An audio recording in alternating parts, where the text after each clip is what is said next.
Hello everyone. इस video में हम डिस्कस करेंगे scales of electronegativity. Different scales होते हैं इलेक्ट्रोनेगेटिविटी के। पोलिंग स्केल है, मुलिकन स्केल है, एलर्ड-रोशो स्केल है। इसको हम इसमें फर्दर हम एक्सप्लेन करेंगे what is electronegativity, why multiple scales of electronegativity, comparison of electronegativity scales and some numerical problem based on the Pauling scale. और ये वीडियो जो है वो हिंदी और इंग्लिश मतलब बाइलिंगुअल रहेगा for the students of IIT JEE, IIT JeM, BSc, MSc, CSIR, net chemistry. चलिए अब हम प्रोसीड करते हैं। तो फर्दर क्या है कि इसमें जो हम क्वेश्चंस को कवर करेंगे वो क्या होगा कि why is fluorine the most, जैसे आपने पढ़ा होगा कि जो फ्लोरीन है वो सबसे क्या होती है, मोस्ट इलेक्ट्रोनेगेटिव एलिमेंट होता है। फर्दर हम डिस्कस करेंगे जो इलेक्ट्रोनेगेटिविटी का डिफरेंस है वो कैसे हमें बताता है कि बॉन्ड की पोलैरिटी के बारे में। और हम आगे ये भी फर्दर डिस्कस करेंगे जो जो साइंटिस्ट हैं उन्होंने मेजर कैसे किया इलेक्ट्रोनेगेटिविटी को। तो सबसे पहले आती है बेसिक सी डेफिनेशन जो हमारी होती है इलेक्ट्रोनेगेटिविटी की। Electronegativity is not directly measurable. ऐसा नहीं है कि इलेक्ट्रोनेगेटिविटी आप किसी भी आइसोलेटेड एटम की निकाल सकते हो। दैट इज वाई, इसीलिए क्या होता है कि जो डिफरेंट स्केल्स होते हैं उनको हम क्या करते हैं, that is why different scales were developed. क्योंकि जो इलेक्ट्रोनेगेटिविटी है उसको हम इनडायरेक्टली मेजर करते हैं। ये हम फर्दर स्लाइड्स में डिस्कस करेंगे कि क्या क्या हमारे पास पैरामीटर्स होते हैं जिनके बेस पे हम इलेक्ट्रोनेगेटिविटी को मेजर करते हैं। तो इलेक्ट्रोनेगेटिविटी होती क्या है? Electronegativity is the tendency of an atom. एक एटम की टेंडेंसी है to attract shared electrons toward itself in a chemical bond. अब देखिए जब हमारे पास क्या है, ये कोई एक एटम क्या है, एक ये एटम है और ये बीच में बॉन्ड बना हुआ है और ये दूसरा एटम है। अगर ये दोनों क्या हो गए, ए हो गए, मतलब ये दोनों के दो क्या है, सेम नेचर है इनका, मतलब क्या है, होमो एटोमिक। होमो होमो डाई एटोमिक कोई भी बॉन्ड है हमारे पास, तो उस केस में क्या होगा, क्योंकि दोनों की पावर क्या होगी, सिमिलर होगी। तो उसमें क्या होगा, इलेक्ट्रोनेगेटिविटी के डिफरेंस की बात नहीं आएगी। इलेक्ट्रोनेगेटिविटी के डिफरेंस की बात कब आती है, जब हमारे पास दोनों के दो एटम क्या है, डिफरेंट है। मतलब हम ए की जगह क्या ले रहे हैं, बी। तो electronegativity is the tendency of an atom to attract shared electron. Shared electron, कोई भी बॉन्ड बनता है वो किससे बनता है, शेयरिंग ऑफ इलेक्ट्रॉन से। कोवेलेंट बॉन्ड की बात हम कर रहे हैं। अब ये क्या है, property of the bonded atom किसकी है, ये किसी आयनिक बॉन्ड, जब हमारे पास कोई आयनिक बॉन्ड है जैसे ए प्लस बी माइनस, तो उस केस में हम क्या करेंगे, इलेक्ट्रोनेगेटिविटी की बात नहीं करेंगे। इलेक्ट्रोनेगेटिविटी की हम बात कब करते हैं, जब कोवेलेंट बॉन्ड बना होता है। और ये क्या होती है, एक डायमेंशनलेस क्वांटिटी होती है। अब ये डिपेंड किसके ऊपर करेगी, डिपेंड करती है एटॉमिक साइज के ऊपर। साइज कैसा होगा, न्यूक्लियर चार्ज कैसे होगा, शील्डिंग इफेक्ट, और फर्दर क्या होती है, हाइब्रिडाइजेशन। तो इनके बेस पे ही क्या होता है कि जो एटॉमिक साइज है, न्यूक्लियर चार्ज है, शील्डिंग इफेक्ट है, हाइब्रिडाइजेशन है, उनके बेस पे हमारी इलेक्ट्रोनेगेटिविटी क्या करती है, वेरी करती है। Because electronegativity can not be measured directly, क्योंकि हम इलेक्ट्रोनेगेटिविटी को डायरेक्टली मेजर नहीं करते, कुछ पैरामीटर्स की हेल्प लेते हैं जिनकी हेल्प से हम इलेक्ट्रोनेगेटिविटी को मेजर करते हैं। कि मतलब बॉन्ड में से इलेक्ट्रॉन को अपनी तरफ अट्रैक्ट करने की जो टेंडेंसी है उसको हम डिफरेंट पैरामीटर्स के बेसिस पे निकालते हैं। तो उसी के जिस पैरामीटर को हम यूज कर रहे हैं, तो उसी के कोरस्पॉन्डिंग हमारे पास क्या आती है, इलेक्ट्रोनेगेटिविटी आती है। किसी साइंटिस्ट ने बॉन्ड एनर्जी की हेल्प से निकाला, किसी साइंटिस्ट ने आयोनेशन एनर्जी की हेल्प से निकाला, किसी साइंटिस्ट ने जो इफेक्टिव न्यूक्लियर चार्ज है उसकी हेल्प से निकाला। तो इस वीडियो में हमारा मोटिव है वही डिस्कस करना है कि किस साइंटिस्ट ने किस पैरामीटर को यूज करके इलेक्ट्रोनेगेटिविटी को निकाला है।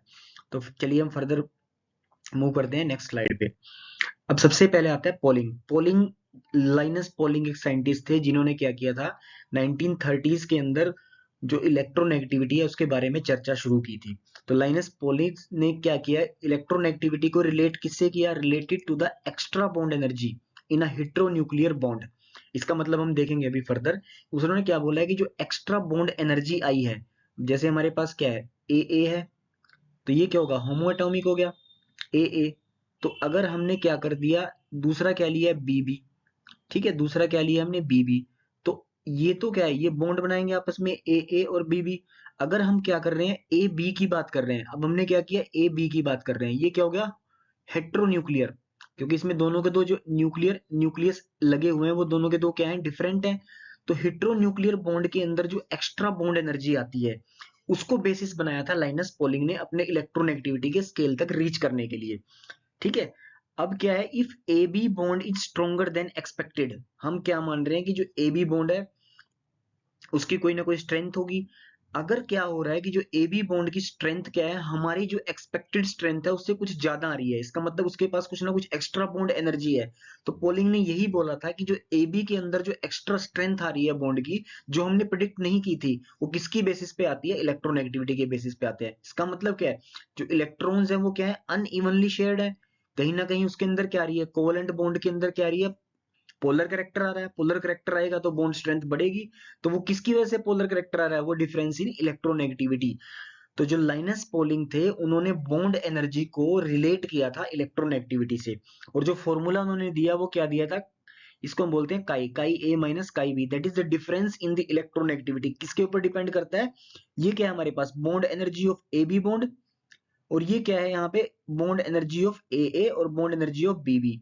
इसका मतलब क्या है कि ए बी की जो बॉन्ड बन रहा है वो उसकी बॉन्ड स्ट्रेंथ क्या है, इन दोनों की मल्टीप्लीकेशन के स्क्वायर रूट से ज्यादा होगी, तभी एक्स्ट्रा बॉन्ड एनर्जी आएगी। और उसका स्क्वायर रूट है, उसको किससे उसने कोरिलेट कर दिया, इलेक्ट्रोनेगेटिविटी के डिफरेंस के। या फिर हम इसको क्या बोल सकते हैं, difference in electronegativity of Y and X. ठीक है, वो किसके इक्वल है, square root of delta D, और डेल्टा डी है वो क्या है, E A B minus under root of E A minus E B.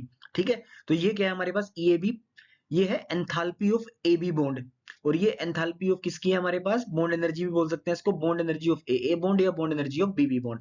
तो अगर आपको तीनों पैरामीटर पता चल गए हैं, bond energy of A bond की पता है आपको, bond energy of B bond पता है, और bond energy of A B, अगर जिन भी दो एलिमेंट की हमें अगर इलेक्ट्रोनेगेटिविटी का डिफरेंस निकालना है, तो उसके लिए हमें क्या पता होना चाहिए, उन दो एलिमेंट के बीच में जो बॉन्ड बन रहा है उसकी बॉन्ड एनर्जी पता होनी चाहिए, और जो एक एलिमेंट है ए की अलग से पता होनी चाहिए और बी की अलग से पता होनी चाहिए। आप इस फॉर्मूले में पुट करेंगे तो आपके पास क्या जाएगा, इलेक्ट्रोनेगेटिविटी का डिफरेंस।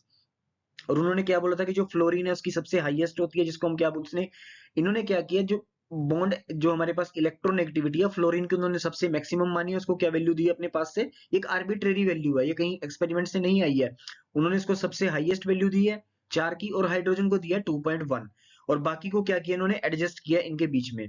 तो मोस्ट कॉमनली यूज स्केल ये होता है हमारे पास, जो मोस्ट कॉमनली हम यूज करते हैं वो क्या है, पॉलिंग स्केल है।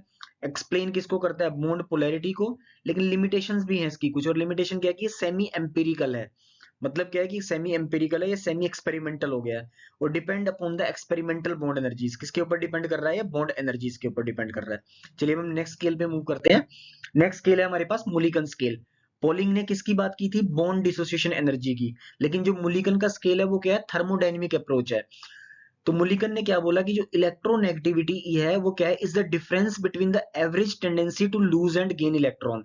तो किसी भी एटम की जो टेंडेंसी होती है लूज करने की इलेक्ट्रॉन की, उसको क्या बोलते हैं हम, आयोनाइजेशन एनर्जी। और जो गेन करने की होती है उसको क्या बोलते हैं, इलेक्ट्रॉन एफिनिटी। तो उन दोनों की जो एवरेज होती है उसको क्या बोला मुलिकन ने, उसको क्या बोलेंगे हम, इलेक्ट्रोनेगेटिविटी। अब इसकी जो एडवांटेज है वो क्या है, क्लियर फिजिकल मीनिंग। इसमें क्या है, हमें साफ साफ फिजिकल मीनिंग दिख रहा है कि जो आयोनाइजेशन एनर्जी है और इलेक्ट्रॉन एफिनिटी है उनकी एवरेज को हम क्या बोलते हैं, इलेक्ट्रोनेगेटिविटी बोलते हैं। Based on the atomic properties, दोनों के दो क्या है, एटॉमिक प्रॉपर्टीज हैं। अब कुछ लिमिटेशंस भी हैं इसकी। लिमिटेशन क्या है कि electron affinity value are not available for all elements. जब हमारे पास इलेक्ट्रॉन एफिनिटी की वैल्यू सब एलिमेंट्स के लिए नहीं है, इसका मतलब क्या है, उस केस में हम इलेक्ट्रॉन एक्टिविटी नहीं निकाल सकते हैं। और वैल्यूज नॉट डायमेंशनलेस ओरिजिनली। इसमें क्या है, क्योंकि जो आयोनाइजेशन एनर्जी है उसकी भी वैल्यू कुछ ना कुछ होगी, किलो कैलोरी होगी या फिर इलेक्ट्रॉन वोल्ट होगी। तो यहाँ पे जो हमारे पास इलेक्ट्रॉन एक्टिविटी आती है वो क्या आती है, कुछ उसकी डायमेंशन आती हैं, जबकि इलेक्ट्रॉन एक्टिविटी की कोई डायमेंशन नहीं होती है। ठीक है, तो एग्जामिनेशन पॉइंट ऑफ व्यू से ये कुछ पॉइंट्स हैं जिनको आप अपने एग्जाम में रिप्रोड्यूस कर सकते हो। तो ये आपके लिए एक अच्छा कंटेंट है जो मैंने हुई बुक से लिया है। फर्दर क्या है, एलरॉड रेशो रोशो स्केल्स होता है, ये एक इलेक्ट्रोस्टैटिक मॉडल है। इलेक्ट्रोस्टैटिक मॉडल इसको क्यों बोल रहे हैं, क्योंकि ये किसको ले रहा है, जेड इफेक्टिव। जेड इफेक्टिव क्या होता है, इफेक्टिव न्यूक्लियर चार्ज। तो उसके बेस पे इसने क्या किया, electronegativity depend upon the electrostatic attraction between the nucleus and the bonding electron. तो यहाँ पे किसकी बात की गई है, इलेक्ट्रोस्टैटिक अट्रैक्शन की। अब एडवांटेज क्या है यहाँ पे, based on the atomic structure, क्योंकि एटॉमिक स्ट्रक्चर से हमें क्या पता चलता है, इफेक्टिव न्यूक्लियर चार्ज।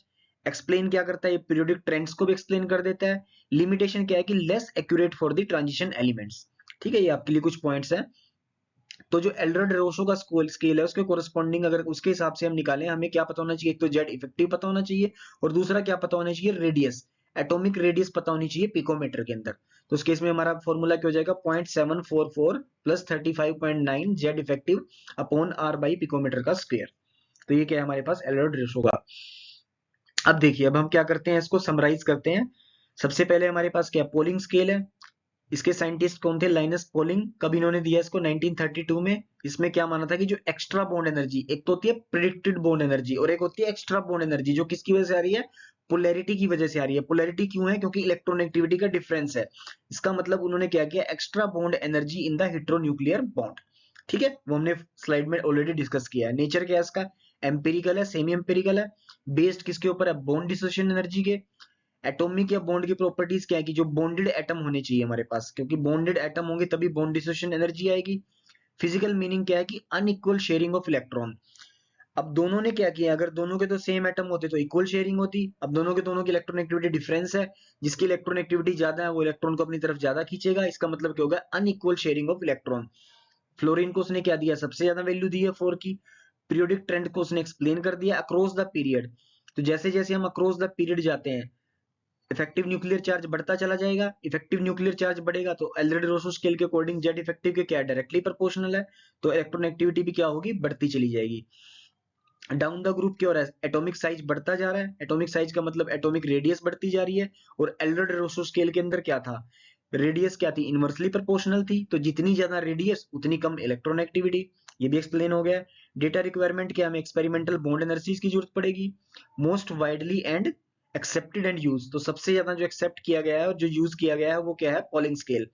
और फर्दर जो इसकी लिमिटेशंस है वो क्या है, सेमी एम्पिरिकल। ठीक है, अब हम फर्दर डिस्कस करते हैं मुलिकन स्केल को। मुलिकन को किसने डिवाइस किया, आर एस मुलिकन ने। एवरेज किसका लिया, आयोनाइजेशन एनर्जी और इलेक्ट्रॉन एफिनिटी। स्केल कौन सा है, थर्मोडायनेमिक प्रॉपर्टीज को यूज किया गया है, तो थर्मोडायनेमिक स्केल है। जरूरत किसकी पड़ रही है हमें, आयोनाइजेशन एनर्जी की और इलेक्ट्रॉन एफिनिटी की।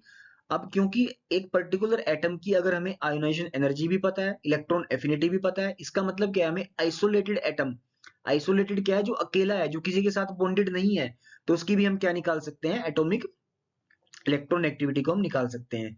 फिजिकल मीनिंग क्या है, tendency to lose and gain electron. Fluorine को इसने भी क्या दी, इसमें उसने क्या किया था, फिक्स कर दिया था 4 पे कि इसकी वैल्यू क्या होगी 4, बट यहाँ पे फिक्स नहीं किया गया। बट जो वैल्यू निकली थी सबसे ज्यादा वो किसकी निकली थी, फ्लोरीन की। पीरियोडिक ट्रेंड्स को भी एक्सप्लेन कर दिया। अक्रॉस द पीरियड क्या हो रहा है, इंक्रीज हो रहा है। डाउन द ग्रुप क्या हो रहा है, डिक्रीज हो रहा है। जरूरत किसकी पड़ रही है, आयोनाइजेशन एनर्जी की और इलेक्ट्रॉन एफिनिटी की, close to the theoretical definition. अब दिक्कत क्या होती है स्केल के साथ कि सबकी हमें इलेक्ट्रॉन एफिनिटी नहीं पता है। अगर जिसकी इलेक्ट्रॉन एफिनिटी नहीं पता होगी तो हम क्या करेंगे, मुलिकन स्केल को उसके ऊपर अप्लाई नहीं कर पाएंगे। तीसरा स्केल क्या है, एल्ड्रेड-रोसो स्केल। ये कब आया था, 1958 में। ये किसके बेसिस पे है, electrostatic attraction of the nucleus. Nature क्या है इसका, इलेक्ट्रोस्टैटिक है या फिर स्ट्रक्चरल है। बेस्ड किसके ऊपर है, इफेक्टिव न्यूक्लियर चार्ज के और कोवेलेंट रेडियस के। फॉर्मूले में हमने ऑलरेडी देखा था, जेड इफेक्टिव बाई आर आया था। तो बॉन्डेड एटम्स की प्रॉपर्टी है nuclear pull on the bonding electron. Bonding electron के ऊपर क्या न्यूक्लियर पुल लग रहा है, उतनी ज्यादा टेंडेंसी क्या होगी, इलेक्ट्रॉन को खींचने की होगी। और फर्दर आप इनको क्या कर सकते हो, स्टडी कर सकते हो, मतलब इनको रीड आउट कर सकते हो, सिंपल जो हम ऑलरेडी डिस्कस कर चुके हैं। लास्ट में हम क्या कर रहे हैं कि न्यूमेरिकल को डिस्कस कर रहे हैं। जो हमारा यही मोस्टली न्यूमेरिकल है आपके जो सब्जेक्टिव एग्जाम के अंदर पूछे जाते हैं, या फिर CSIR नेट या फिर IIT जैम के अंदर। तो using the following data estimate a value of DBr। D क्या है हमारे पास, बॉन्ड डिसोसिएशन एनर्जी। किसकी है ये, ब्रोमीन की और फ्लोरीन की। दोनों के बीच में जो बॉन्ड बना हुआ है उसकी बॉन्ड डिसोसिएशन एनर्जी क्या है। अब जो मुलिकन स्केल है उसके अंदर 3 चीजों की जरूरत पड़ रही थी, एक तो डिसोसिएशन एनर्जी ऑफ Br और F की, और दूसरा क्या था, डिसोसिएशन एनर्जी ऑफ AA का मतलब क्या हो गया, ब्रोमीन। ब्रोमीन ऑलरेडी हमें दिया गया है।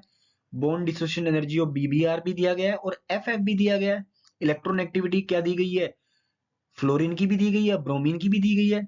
तो सबसे पहले हमें क्या निकालना है, जो डेल्टा डी था, जो उस स्लाइड में आप जाएंगे तो आप देखोगे डेल्टा डी का रूट हमें चाहिए था। वो किसके इक्वल था, दोनों की इलेक्ट्रॉन एक्टिविटी के बीच का डिफरेंस जो है। अब इलेक्ट्रॉन एक्टिविटी के बीच का डिफरेंस क्या होगा, दोनों का 1। तो अब हमें क्या है कि जो डेल्टा डी है उसका रूट हमें पता चल गया है ना। उसका रूट हमें पता चल गया 1। अब 1 का हमें पता चल गया तो जिसको स्केयर स्केयर को हम दोनों तरफ स्केयर करेंगे तो डेल्टा डी किसके इक्वल आ जाएगा, 1 के इक्वल आ जाएगा।